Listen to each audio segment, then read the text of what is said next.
E hoje, vamos mergulhar em uma das histórias mais impactantes, emocionantes e desafiadoras de toda a Bíblia. A trajetória do profeta Elias é como um filme cheio de ação, drama, suspense e, principalmente, fé. Uma história que vai te ensinar como Deus age nos momentos de crise, como Ele cuida de você quando tudo parece desabar e como Ele levanta guerreiros para confrontar os maiores desafios da vida. Então, fica comigo até o final desse vídeo, porque além de conhecer detalhes poderosos da vida de Elias, você vai fazer uma oração comigo e juntos vamos declarar: Deus, eu não vou desistir. E antes de continuar, já deixa o seu like, se inscreve no canal e ativa o sininho, porque aqui você recebe mensagens que transformam vidas todos os dias.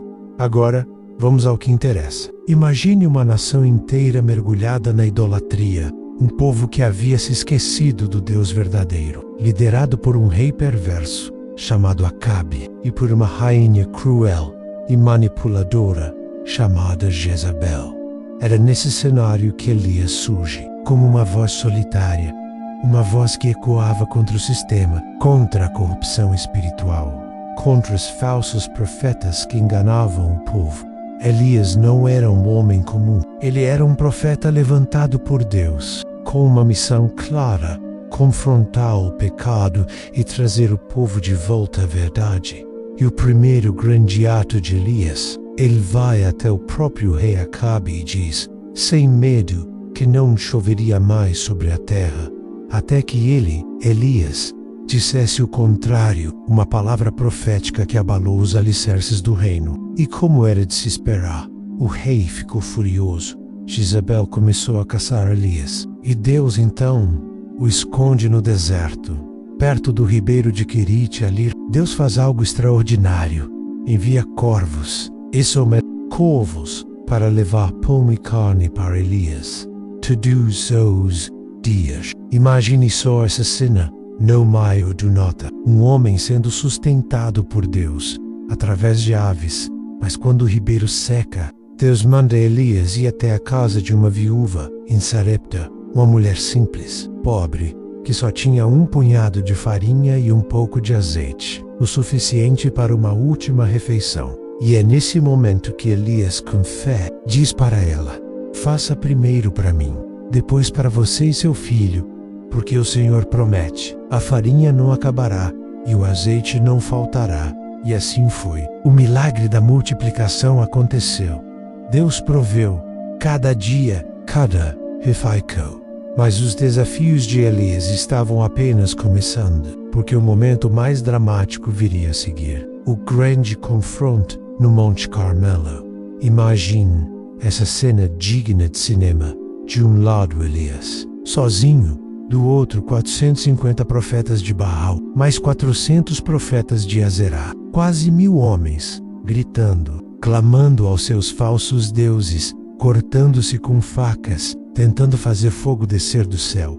Por horas, os profetas de Baal clamaram e nada aconteceu. E então, é a vez de Elias. Com calma, ele reconstrói o altar do Senhor, derrama água sobre o sacrifício 3 vezes, para deixar bem claro que não havia truque. E então, ele ora, com fé, com autoridade, e o fogo de Deus cai do céu, consome o sacrifício, as pedras, a água, tudo. O povo, ao ver aquilo, cai com o rosto em terra e grita: só o Senhor é Deus, só o Senhor é Deus. Mas, mesmo depois de tamanha vitória, a história de Elias toma um rumo inesperado. Jezabel, furiosa com a derrota, ameaça Elias de morte. E o que faz aquele homem que tinha enfrentado um exército de falsos profetas?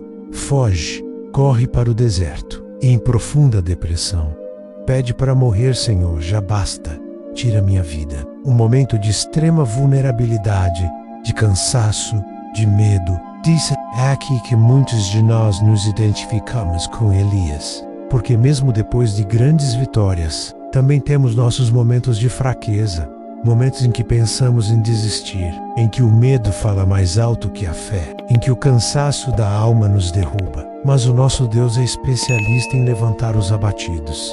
No meio daquele deserto, Deus envia um anjo, que toca em Elias e diz: levanta-te e come, porque a tua caminhada será longa. Elias recebe alimento sobrenatural. Come, dorme, e o anjo o toca novamente, fortalecendo-o para uma jornada de 40 dias e 40 noites até o Monte Horebe, o monte de Deus, e lá, dentro de uma caverna, Elias tem um encontro que mudaria tudo. Ele espera por uma manifestação grandiosa de Deus. Primeiro vem um vento forte, mas Deus não estava no vento. Depois, um terremoto, mas Deus também não estava no terremoto.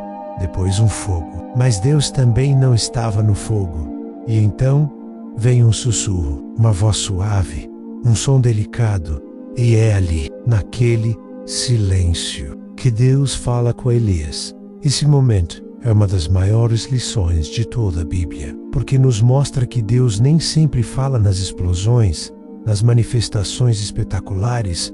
Muitas vezes Ele fala no silêncio, na calmaria, no sussurro da alma. Quantas vezes você já se perguntou: Deus, onde o Senhor está?